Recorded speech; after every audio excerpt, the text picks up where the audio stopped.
तो मान लेते हैं लेट, पहले तो ये मान लेते हैं let skidding will start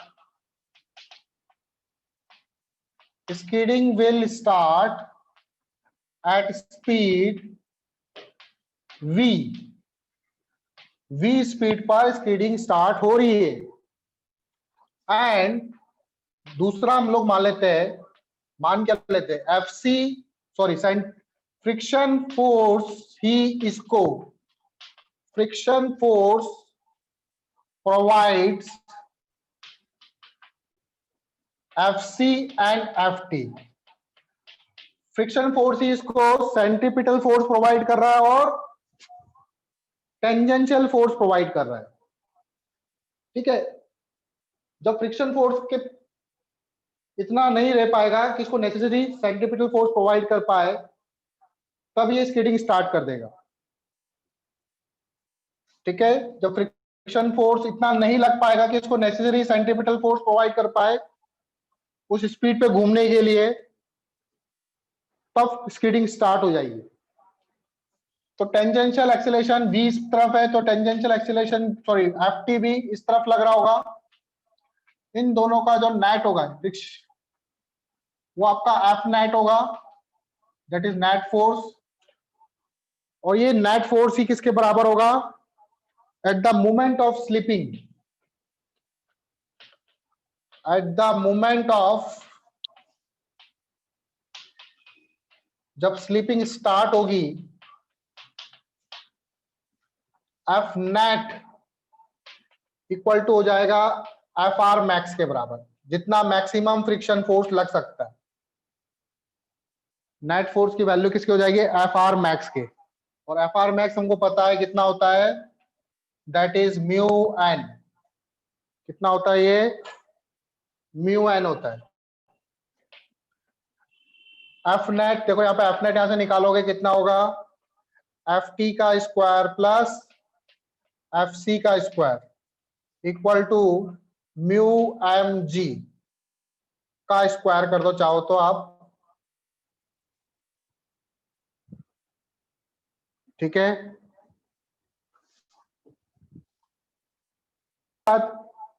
yes sir. इसके बाद तो सिर्फ क्या है, कैलकुलेशन, एफ टी की वैल्यू पुट करो, एफ सी की वैल्यू पुट करो। एफ टी की वैल्यू पुट करो, एफ टी बराबर क्या होता है, tangential force that is M A, यहाँ पर एक्सीलरेशन नहीं है, rate of change of speed है, एम ए का स्क्वायर, एफ सी होता है M we square by R, इसकी रेडियस सपोज करो आर थी, का स्क्वायर म्यू एम जी का होल स्क्वायर। ठीक है, एम एम एम कैंसिल हो जाएगी, तो फाइनली v कितना आया था हमारे पास, v इक्वल टू आया था mu square G square minus A square into R square की पावर 1/4। ठीक है, ये आया था।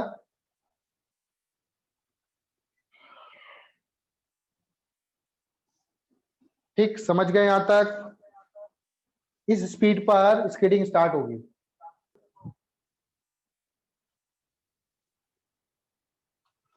अगला सवाल आपके स्क्रीन पर,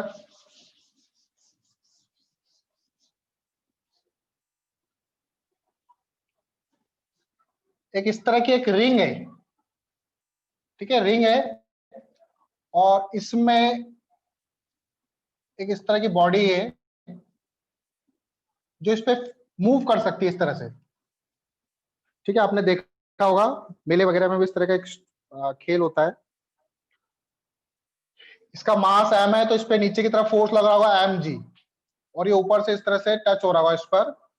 ठीक है, ये सर्कुलर मोशन कर रहा है इस पर, इसका फ्रिक्शन भी है इस पे म्यू, फ्रिक्शन कोएफिशिएंट दे रखा है म्यू। ठीक, ये रिंग क्या है, फिक्स्ड है। रिंग क्या है, ये फिक्स्ड है।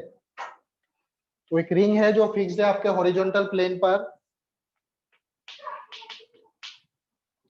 और ये एक मास है m, जिसका मास है, ठीक है, इस पे घूम रहा है। ये इसकी एक्सिस बोल सकते हो, इसमें ये घूम रहा है इस तरह से। क्वेश्चन लिखो, ring is fixed, ring is fixed and a body of mass m, एक बॉडी जिसका मास m है, क्या कर रहा है वो, is given a initial velocity v as shown, is given a initial velocity v, इसको मैंने क्या करा, v वेलोसिटी दी इस तरह से, initial velocity v as shown, ठीक है, इसको वेलोसिटी दी मैंने यहाँ पे v। Find tangential acceleration at this time, इस टाइम पर टेंजेंशियली एक्सेलरेशन कितना होगा इस बॉडी पर, इस मूवमेंट पर बोल सकते हो, टेंजेंशियल एक्सेलरेशन कितना होगा। ठीक है, अच्छा सवाल है ये, थोड़ा सा सोचना पड़ेगा इस पे। ठीक है, जैसे ये रिंग है, ये रिंग का पार्ट है, ठीक है, ये जो पैन है दैट इज रिंग का पार्ट, और इस पर ये जो बॉडी है इसको मैंने इससे शो कर रखा है, ठीक है, कड़ा बोलते चाहे इसको। तो जब मैं इसको इनिशियल वेलोसिटी दूंगा v, इसको मैंने वेलोसिटी दी v वेलोसिटी, जब इसको ज्यादा वेलोसिटी दूंगा तो क्या ये ऐसे ही रहेगा या ऐसे हो जाएगा, थोड़ा सा इसका जो एंगल होगा वो ऐसे ही रहेगा या बाहर की तरफ थोड़ा सा दिखेगा, आपको पास से देखोगे तो ऐसे रहेगा वर्टिकल, या थोड़ा सा इसका एंगल बन जाएगा ऐसे करके। Yes sir. सर बन जाएगा। जब मैं इसको वेलोसिटी दूंगा तो ये कुछ एंगल पे बाहर इस तरह से शो होगा, ठीक है, तो इसको हम लोग ऐसे ही देखेंगे।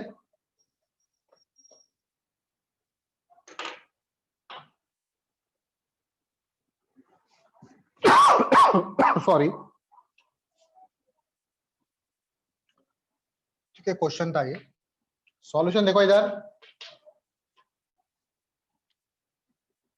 तो ये आपका रिंग,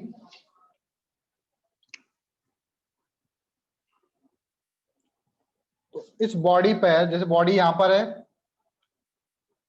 तो इस पर mg तो लग रहा होगा नीचे की तरफ, नॉर्मल कैसे लग रहा होगा, जहां पर सरफेस कांटेक्ट में रहती है, ठीक है, तो ऐसे है, तो नॉर्मल कैसे लग रहा होगा, ऐसे करके। अभी नॉर्मल जब रुका हुआ है तब नॉर्मल किधर लग रहा है, ऊपर। अभी इस पे नॉर्मल किधर लग रहा होगा, ऊपर। जब ये किसी एंगल पे हो जाएगी इस तरह से, तो इस पे नॉर्मल किधर लगेगा, इस तरफ, तो नॉर्मल लग रहा होगा इस तरफ। इस नॉर्मल के दो कंपोनेंट होंगे, कंपोनेंट ऊपर की तरफ जो बैलेंस करेगा किसको, mg को, और दूसरा कंपोनेंट होगा सेंटर की तरफ, दैट इज n2। n2 के कारण ही आपको नेसेसरी सेंट्रीपिटल फोर्स मिल रहा होगा। तो टेंजेंशियल फोर्स कौन दे रहा होगा आपको, टेंजेंशियली फोर्स जो लग रहा होगा वो केवल फ्रिक्शन फोर्स ही लग रहा है इस पे। टेंजेंशियली फोर्स कौन लग रहा है, सिर्फ फ्रिक्शन फोर्स, ठीक है, मान लेते इधर टेंजेंशियल फोर्स कौन लग रहा होगा, सिर्फ फ्रिक्शन फोर्स ही टेंजेंशियल फोर्स लगा है, that is kinetic friction FR की, और टेंजेंशियली कोई फोर्स नहीं लग रहा, नॉर्मल सेंट्रीपिटल फोर्स प्रोवाइड कर रहे हो और mg को बैलेंस कर रहे हैं, ठीक है। तो और एफआर के क्या होता है आपका, दैट इज म्यू एन होता है ये आपका, तो टेंजेंशियल फोर्स क्या हो जाएगा आपका, म्यू एन। तो यहां से पहले आपको एन निकालना पड़ेगा, तो देखो n1 इक्वल टू क्या हो जाएगा आपका, पहली इक्वेशन बनेगी mg, दूसरा n2 किसके बराबर होगा, ये सेंट्रीपिटल फोर्स के बराबर होगा, n2 इक्वल टू हो जाएगा mv स्क्वायर बाई r, इस समय वेलोसिटी इसकी v है, इसलिए M B square by R. अच्छा, रिंग की मैंने रेडियस नहीं गिवन थी, रिंग की रेडियस आर ले लो। तो एन नेट कितना हो जाएगा, एन की वैल्यू, ये जो आपका नेट एन है, ये हो जाएगा एन वन का स्क्वायर प्लस एन टू का स्क्वायर का रूट। एन वन का स्क्वायर, अच्छा एम एम दोनों में बाहर ले लेता हूं मैं, under root ji square plus we की पावर 4 बाय आर स्क्वायर। ठीक है, तो tangential force f t equal to क्या हो जाएगा, म्यू एन, और एन कितना है आपके पास, दैट इज ये mu M under root ji square plus we की power 4 by are square. Tangential acceleration निकालना है, टेंजेंशियल एक्सीलरेशन, तो एम में लिख सकता हूं इसको मैं, एम ए सी मत लिखो, सॉरी एम ए टी लिखो, mu M g square plus we की power 4 by are square. Mass से मास कैंसिल हो जाएगा, तो फाइनली 80 कितना है आपके पास आंसर, यहां लिख देता हूं आंसर 80 बराबर है आपके पास mu under root ji square plus we की पावर 4 बाय आर स्क्वायर। ठीक है, this is the tangential acceleration. आया समझ में? अगला सवाल,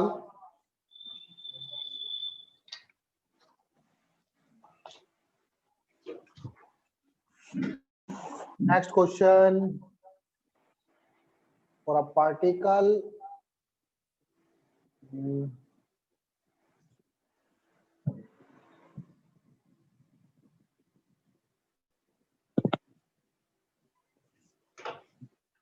चलो अगला सवाल देखो, for a particle moving in a circular path,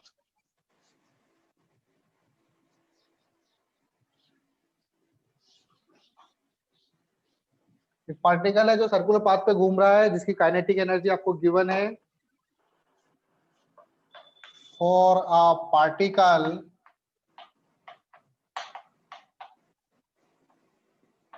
moving in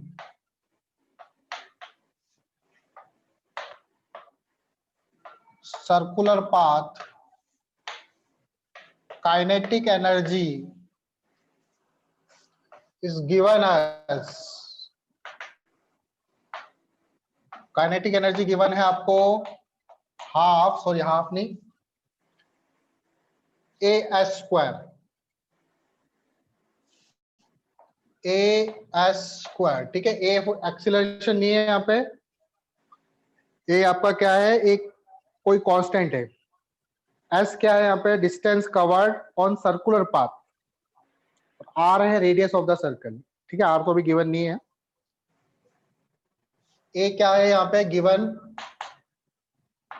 A is a constant, कोई भी कांस्टेंट है, एस क्या है, distance covered in circular path,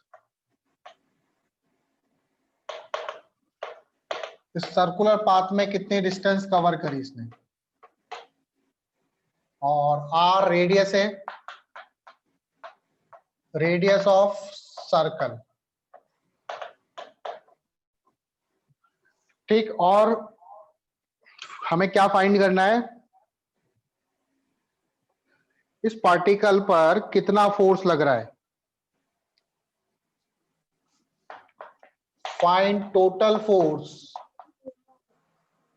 total force on particle तुम के नाश्ता कर देना इन सर्कुलर पाथ। नहीं बनेगी कुछ बने हुए ना, चटनी तंदूरी रोटी से बने हुए इन सर्कुलर पाथ, हाँ दादा के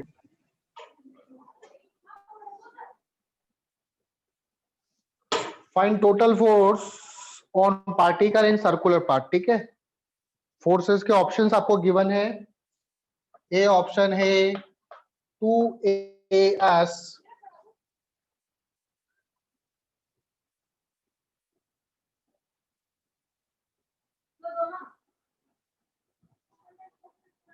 2as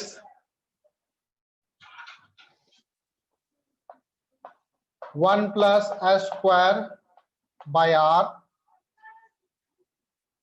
नेक्स्ट ऑप्शन है, ठीक है, r square a s by r. अगला ऑप्शन है आपका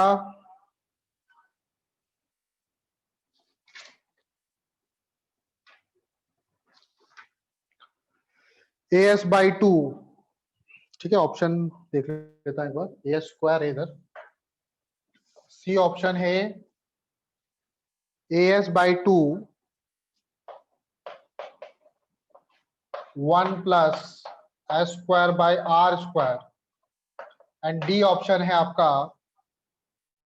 4a square s square by are square. 4a square s square by are square का रूट।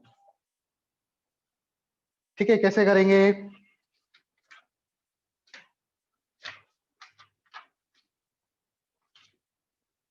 तो यहाँ पे थोड़ा सा ध्यान रखना, s square by are square.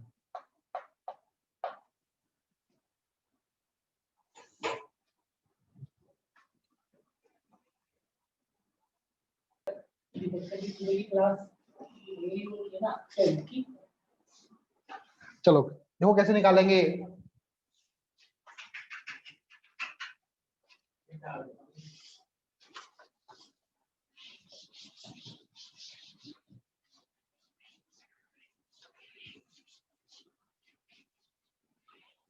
Kinetic energy given है हम लोगों को,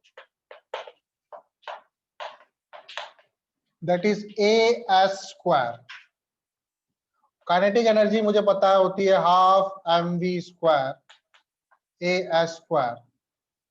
ठीक है, सेंट्रीपिटल फोर्स होता है f c equal to m we square by r. Radius शायद गिवन थी हम लोगों को आर। देखो एम वी स्क्वायर की वैल्यू यहां से निकालो, यहां से एम वी स्क्वायर की वैल्यू निकालोगे तो आप कितना आएगा, यहां से m we square 2a s square. इसकी वैल्यू यहां पुट कर दो तो सेंट्रीपिटल फोर्स आ जाएगा आपके पास 2a s square by r. ये तो आ गया आपके पास सेंट्रीपिटल फोर्स। अब टेंजेंशियल फोर्स कैसे निकालोगे? एफ टी इक्वल टू होता है मास इंटू टेंजेंशियल एक्सेलरेशन। और टेंजेंशियल एक्सेलरेशन आपको याद हो AT बराबर होता था dv बाई dt। और dv बाई dt को v dv बाई ds भी लिख सकते हैं हम लोग। ठीक है, तो उसको लिख देता हूं मैं f t equal to m v d v by d s. अब v dv बाई ds कहां से लाऊं? तो उसके लिए हम लोग क्या करेंगे, मुझे पता है half m we square equal to given है ए एस स्क्वायर। डिफरेंशिएट कर दो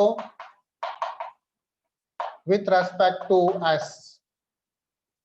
हाफ एम कांस्टेंट है, हाफ एम तो ऐसे रहेगा, वी स्क्वायर का डिफरेंशिएशन 2v। ठीक है, मैंने बताया था यहाँ पे dv बाई ds आएगा क्योंकि फंक्शन अलग अलग है। अगर ये भी s का फंक्शन होता तो फिर खाली 2s आता। ए स्क्वायर स्क्वायर का डिफरेंशिएशन 2as, 2 से 2 कैंसल, तो v dv बाई ds कितना हो गया आपके पास, as 2as बाई n। ठीक है, तो यहां से एफ टी निकल गया आपका। एफ टी बराबर क्या हो जाएगा, m into 2as by m। m से m cancel, f t equal to 2as। Tangential force हो जाएगा 2as। एफ टी निकल गया, एफ सी निकल गया, तो नेट फोर्स कितना होगा आपका, एफ नेट एफ सी का स्क्वायर प्लस एफ टी का स्क्वायर का अंडर रूट। एफ सी का square 2as square by r square का स्क्वायर प्लस एफ टी का स्क्वायर 2as का होल स्क्वायर का रूट। अब देखो दोनों में कॉमन क्या है, 2as कॉमन है, तो 2as बाहर आ जाएगा, यहाँ पे एक s बचेगा, तो अंडर रूट एस का स्क्वायर नीचे r का स्क्वायर और यहाँ पे क्या बचेगा आपका 1, तो नेट फोर्स हो जाएगा ये। तो ऑप्शन नंबर 1 आपका राइट होगा। ठीक है, ये आपका कौन सा ऑप्शन था, ए वाला। आया समझ में? हाँ सर।